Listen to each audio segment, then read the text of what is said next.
What's up, YouTube? Coming back at it again with another video. Today I want to do 10 things I hate about my 1990 Accord CB7. First on the list would be rust. Rust is just a pain for this car. Generally speaking, this was just a regular old family car when it first came out. A lot of these experienced a ton of street parking and just regular ass people that own this car, so just letting pine needles collect up into the trunk gutters. And if you live in the snow, if you're gonna pick one of these up, you got to check out that behind the little rear door spot. This is like an infamous rusting place. Luckily I live in California and it's a relatively clean car. There's a couple spots. I'm dealing with a little bit of rust on the back window up there just above. I don't know how long that's going to take before it causes some real problems. And then I've also got a tiny bit of rust up in the trunk gutter. Like I said, someone let leaves or pine needles collect, and we got a couple holes in here now. And that's going to be a problem for the winter because I'm going to leak a bunch of water in my trunk. And being a past Del Sol owner, I'm pretty tired of water leaking in my car. But anyways, not terrible, but hey, that's what you get when you get an old ass, regular ass car. Next thing up would be aftermarket support. There's just not that much for this car, guys. If you're a CB7 owner, you know that a lot of the mods for this car are just DIY or getting creative and coming up with your own little things. A lot of people take parts from DA Integras and EGs and Del Sols and stuff. But yeah, there's not a wide amount of parts available for this car, so you end up just having to get creative and playing around and seeing what works. And I think a lot of CB7s look a little different because people are all doing their own little thing to them, so that's kind of cool. I think one of the biggest things about the lack of aftermarket support is just the lack of suspension components. When we do get coilovers and whatnot, but I sure would like a lot more adjustments and the ability to slam it a lot lower and not let it ride like complete ass. But we're working on it. It's just the mad scientist has more work to do, we'll just put it that way. Another thing I do not like about this car, number 3, would be, well, I don't suffer from this, but you guys may if you're going to pick one up, but it's the ugly factory colors for this car. I know Honda vlogs, I know you're going to be like, what are you talking about, bro? I love that seafoam green. But bro, that seafoam green and that dark burgundy has got to go. If you pick up one of those, it is clear that your shit is looking super aged. I think the CB7 looks best in white and black, kind of keeps it more timeless. But if you pick up one of these like champagne or like that seafoam green, it's like, geez, man, it doesn't get any more early 90s than that. And other than the factory colors of the body, but you've also got the factory colors of the interior. Luckily, it's not terrible up in here. We're rocking the old burgundy, but yeah, the colors are very 90s on this car. Some of them aren't very appealing. They didn't really last, if you ask me. So white and black is king. Alright, next thing, I guess number 4 would be the simple mistreatment of these cars. This car was a regular ass car, There's regular ass people that purchased them and kind of just didn't maintain them and let them kind of go to shit and got rid of them. So even though there was a ton of these, there nowadays aren't a ton left that are super clean. I would consider mine to be pretty clean, and even still, there's definitely, like, you would want an even cleaner one than this if you were trying to go for like super blingy. I still have a lot of work to do on mine before it gets to that point, but hey, it's all good. It's just a daily for now. Let's see. Another thing that I hate about this car. This is freaking super whack, you guys. I hate this one, and I wish I would have known before I bought the car. Not that it would have deterred me, but would have been interesting to know. But this car has got something called capacitive brakes. I hate them, man. Basically, Honda thought, oh yeah, these rotors are gonna freaking last forever. You'll never need to change them, maybe every 200,000 miles or something. So these rotors are attached to the wheel bearings and the spindle. So yeah, pads are all straightforward as they usually are, but if you want to change the rotors, like, good luck. You got to do like a bunch of crazy shit, which is just not fun.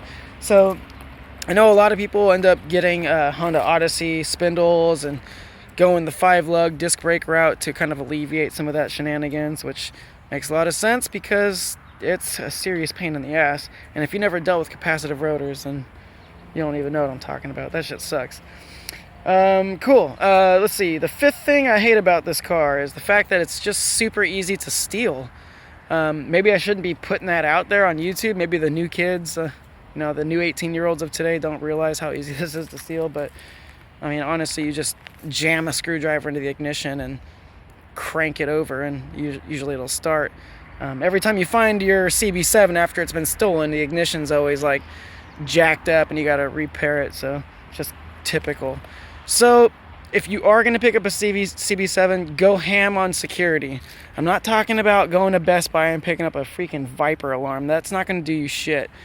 What you need is kill switches. What you need is removable steering wheels and hub locks, and, get creative. If you're going to park this thing out in the street, especially if you're going to have wheels on it and shit, like, do what I did and have 3 different kinds of wheel locks on here. Like, Daddy ain't playing around here. If you want my wheels, you better come with the tool set, because we ain't messing around over here.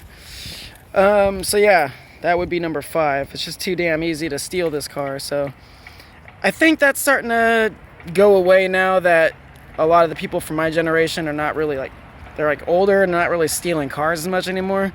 So hopefully it's not as much of a threat as it used to be, but yeah, be careful. Another thing, number 6, that I hate about this car, and this might turn out to be a shock to you guys, because you guys all drive heavy-ass cars anyways, because you guys love all these new cars, but this car is freaking heavy, man.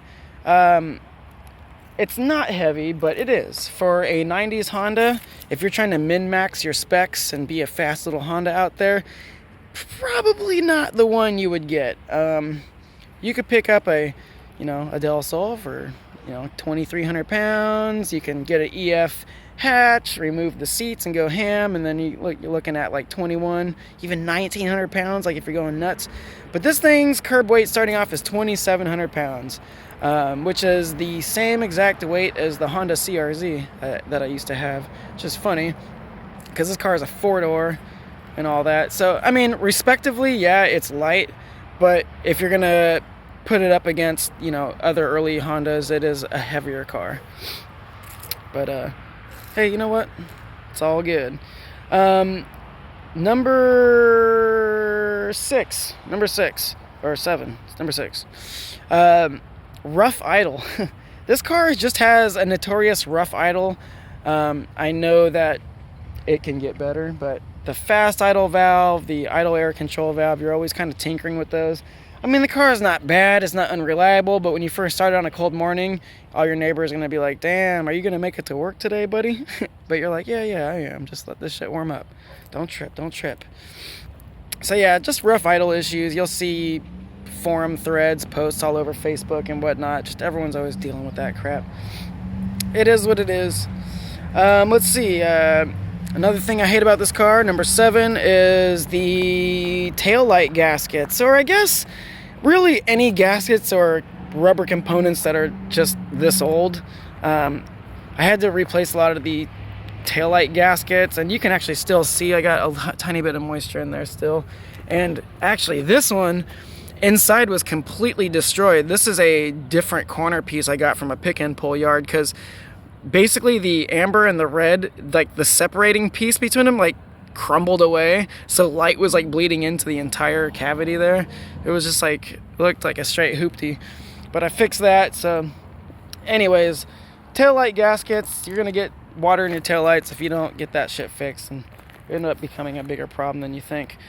You'll end up getting like your pigtails for the taillights get rusty, you'll replace all your shit and you'll be like, man, why do I still have the fast blinker, So use some dielectric grease and get some new gaskets and get jiggy with it. Number 8, Number 8, people think you're poor. It's hella funny. Like, people just think you're a broke ass motherfucker when you have this car. Like, yeah, there's like some like, you know, OG 240 guys and some OG Honda guys, when they see you coming up, they're gonna be like, oh shit, that's tight. But every other person in this world that's not into cars is gonna be like, damn bro, you still driving that thing? Poor guy. Yeah, I mean, it's all good. It's just that normal ass people are gonna they're not gonna think you're balling. It's hard to give off the effect that like, no, I want to drive this. I don't have to drive this. I want to drive it. I think that's just funny for some people that just see this as an old boxy thing to kind of realize.